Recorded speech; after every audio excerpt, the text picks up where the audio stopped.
Deep Patel from the LJ Institute of Engineering and Technology.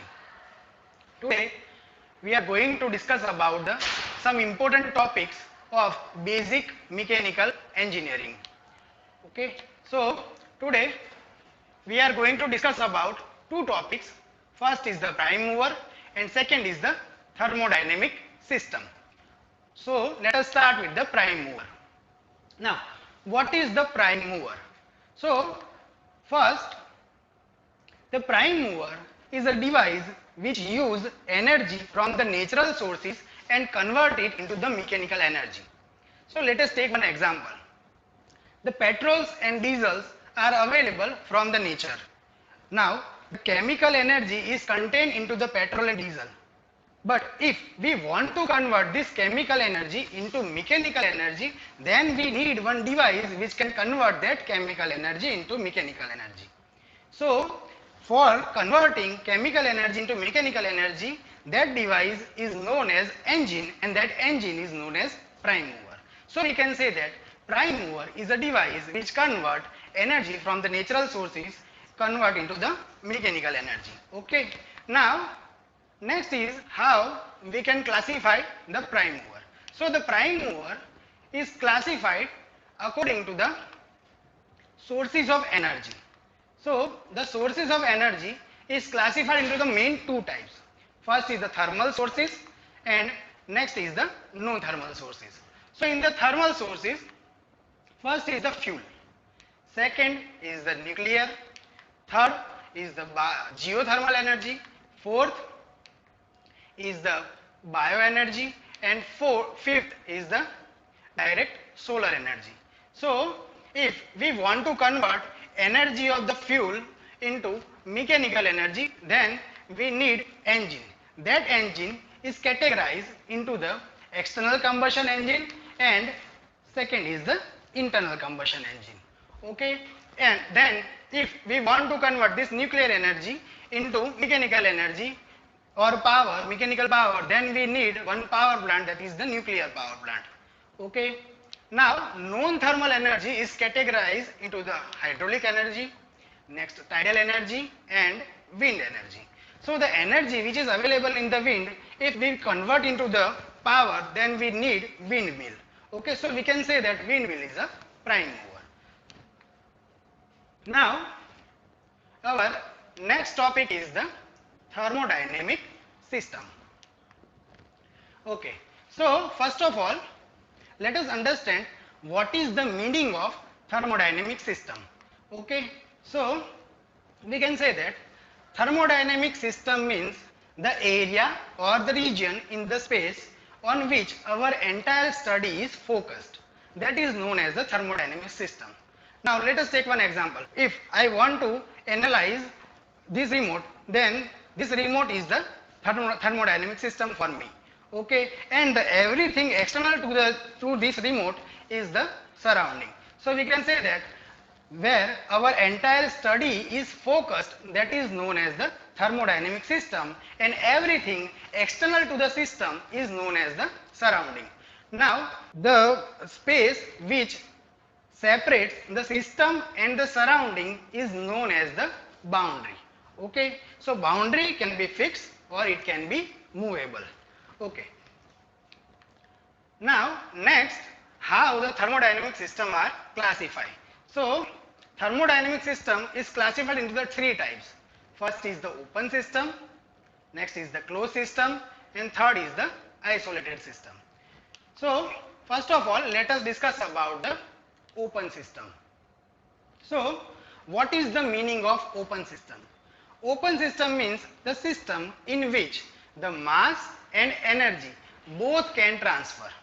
The examples of the open system are turbine and IC engine. So let us understand it. If we take example of the turbine, in turbine what happens?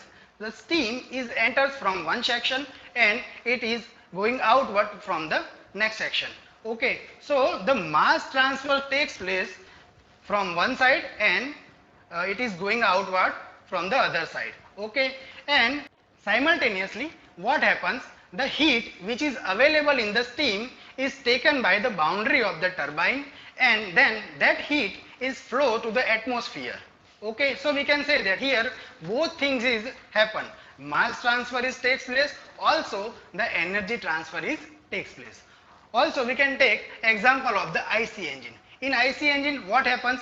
The petrol is comes from one side, and after combustion the smoke is generated, and that smoke is going from the silencer to the outside atmosphere. So we can say that here the mass transfer is takes place.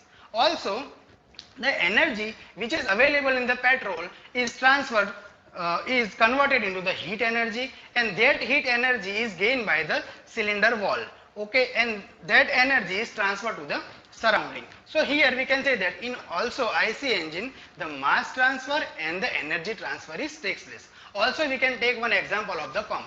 In pump what happens? The water is coming from the lower side, and then the water is transferred from the other side. So we can say that the mass transfer is takes place, and also with that the energy transfer is also takes place. So we can say that pump, turbine and the IC engine is the best example of the open system. Okay, so finally we can say that open system means it is the system in which the energy and mass transfer can takes place. Okay, now next is the closed system. Now what is the meaning of closed system?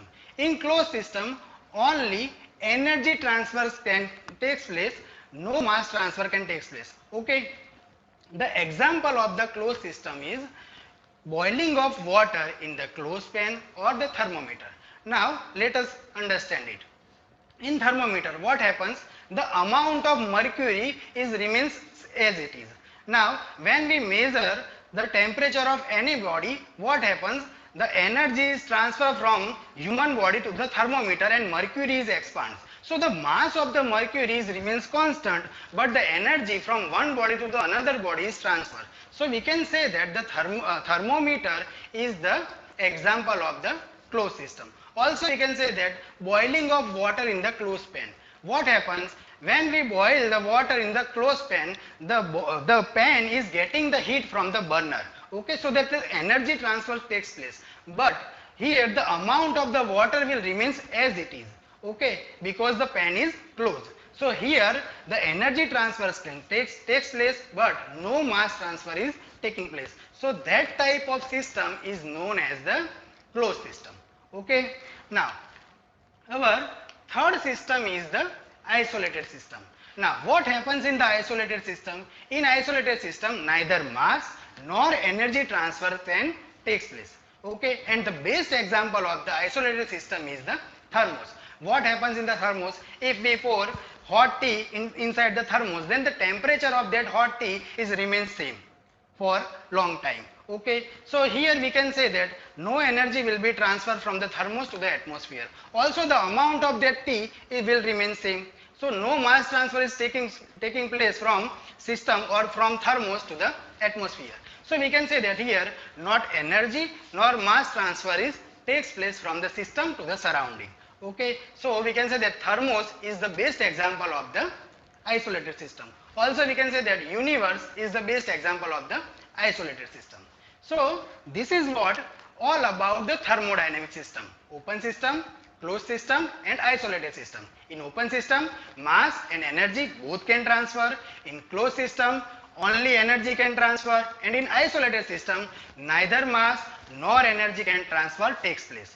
Okay, so this is what all about the thermodynamic system. Okay, now in our next lecture we will discuss about the basic properties of the thermodynamics. Also we will discuss path, process and cycle, and then we will discuss about the laws of the thermodynamics: zeroth law, first law and the second law. Okay, so thank you for today.